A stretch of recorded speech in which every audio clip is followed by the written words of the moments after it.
Welcome back to our channel kung saan tinatalakay natin ang pinakamainit at pinakamahalagang development sa AFP modernization. Sa gitna ng tumitinding tensyon sa Middle East, isang nakakagulat na ulat ang lumabas, may mga paghahanda na umano ang Estados Unidos para sa posibleng pag-deploy ng ground troops sa loob ng Iran. Ayon sa mga source na nakabrief sa mga diskusyon sa Pentagon, may mga detalyadong plano na ang US military kung sakaling magdesisyon ng liderato ng Amerika na magsagawa ng direktang operasyon sa Iranian soil. Pero gaano ba ito kaseryoso? At ano ang ibig sabihin nito hindi lang sa Middle East, kundi pati na rin sa Pilipinas at sa buong mundo? Simulan natin sa pinaka-core ng balita.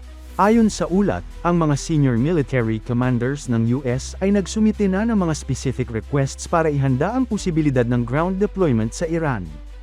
Hindi pa ito opisyal na order, pero malinaw na may contingency planning na nangyayari sa loob ng Pentagon. Sa madaling salita, hindi pa ito siguradong mangyayari, but they are preparing for it.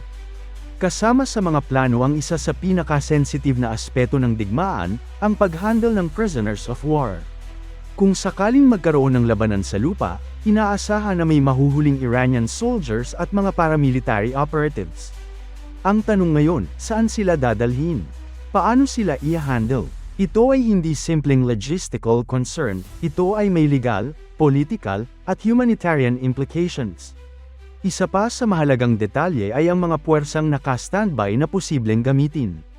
Kabilang dito ang Immediate Response Force o IRF ng US Army sa ilalim ng 82nd Airborne Division.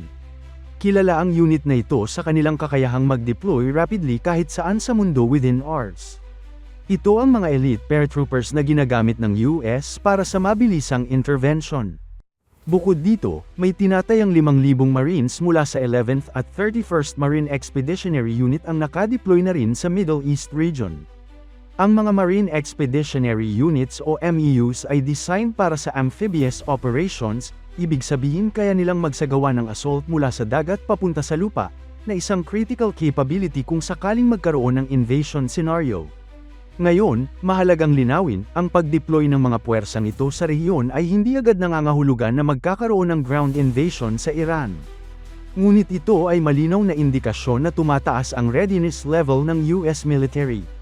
Dagdag pa rito, mahalagang maintindihan na ang ganitong klaseng military preparation ay hindi basta-basta ginagawa ng Estados Unidos nang walang malalim na strategic assessment. Bawat galaw ng kanilang puwersa, mula sa pag-deploy ng mga elite units hanggang sa pagposisyon ng naval assets, ay bahagi ng mas malawak na operational planning na maaaring tumagal ng ilang linggo o kahit buwan bago tuluyang maisakatuparan. Isa rin sa tinitingnang factor dito ay ang posibilidad ng asymmetric warfare. Kilala ang Iran sa paggamit ng mga proxy forces at unconventional tactics, kabilang ang paggamit ng drones, missile strikes, at cyber operations. Ibig sabihin, kahit hindi magkaroon ng full-scale ground invasion, maaari pa ring magkaroon ng malawakang labanan sa iba't ibang front sa dagat, himpapawid, at maging sa cyberspace. Bukod dito, ang presensya ng US forces sa rehiyon ay nagsisilbi ring mensahe hindi lamang sa Iran kundi pati sa ibang bansa na nagmamasid sa sitwasyon. Isa itong pagpapakita ng deterrence, isang babala na handa ang Amerika na protektahan ang kanilang interes at mga kaalyado anumang oras. Sa ganitong setup, lalong nagiging komplikado ang sitwasyon dahil bawat hakbang ay may katumbas na reaksyon, na maaaring magpalala pa ng tensyon sa rehiyon. Ngayon, pag-usapan natin ang mas malaking picture. Bakit ba tumitindi ang tensyon sa pagitan ng US at Iran? Isa sa mga pangunahing dahilan ay ang sitwasyon sa Strait of Hormuz, isang napaka-strategic na waterway kung saan dumadaan ang malaking porsyento ng global oil supply. Kapag naapektuhan ang Strait of Hormuz, hindi lang Middle East ang maaapektuhan, pati ang global economy. Sa mga nakaraang development, iniulat na may mga missile threats mula sa Iran na posibleng target ang mga barkong dumadaan sa nasabing strait. Dahil dito, mas naging aggressive ang posture ng US at ng kanilang mga allies. At dito papasok ang United Kingdom. Ayon sa ulat, inaprubahan ng UK ang paggamit ng kanilang RAF bases para sa posibleng US strikes laban sa Iranian missile sites. Ibig sabihin, hindi lang US ang posibleng ma-involve, maaaring maging multinational effort ito kung lalala ang sitwasyon. Ang paggamit ng rough bases ay isang malaking hakbang dahil pinapakita nito na handa ang UK na suportahan ang US sa military operations laban sa Iran. At kung mangyari ito, maaaring mag-trigger ito ng mas malawak na conflict sa rehiyon. Ngayon, ang pinakamahalagang tanong, posible ba talaga ang ground war sa Iran? Kung titignan natin ang history, ang Iran ay hindi simpleng kalaban. Ito ay isang malaking bansa na may matibay na military capability, kabilang ang conventional forces, missile systems, at mga proxy group sa iba't ibang bahagi ng Middle East. Ang terrain ng Iran ay isa ring malaking factor. Maraming bundok at mahirap na geography na nagbibigay ng advantage sa defenders. Kung magkakaroon ng ground invasion, ito ay magiging mas komplikado kumpara sa mga nakaraang operasyon ng US sa Iraq o Afghanistan. Bukod dito, may political risks din. Ang pagpasok ng US ground forces sa Iran ay maaaring magdulot ng malawakang escalation, not just regionally, but globally. Maaaring ma-involve ang ibang bansa, kabilang ang mga kaalyado ng Iran.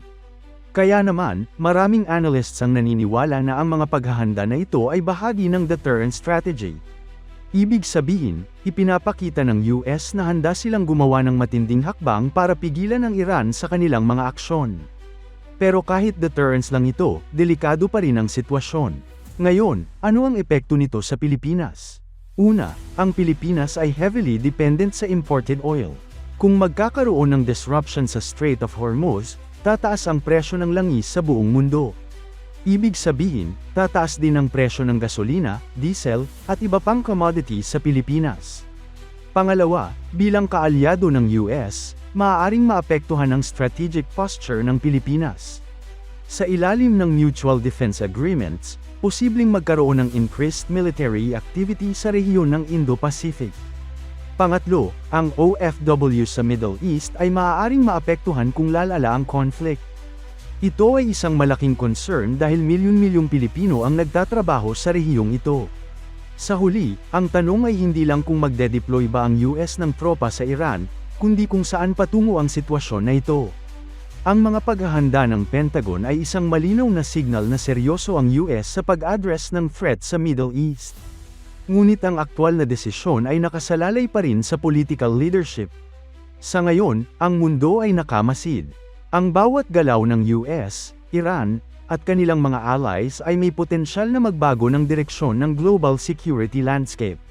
Kaya ang pinakamahalaga ngayon ay ang patuloy na pag-monitor sa mga developments, at ang pag-unawa sa mas malalim na implications ng bawat hakbang na ginagawa ng mga bansa. Dahil sa ganitong uri ng tensyon, isang maliit na spark lamang ay maaaring magdulot ng isang mas malaking sunog.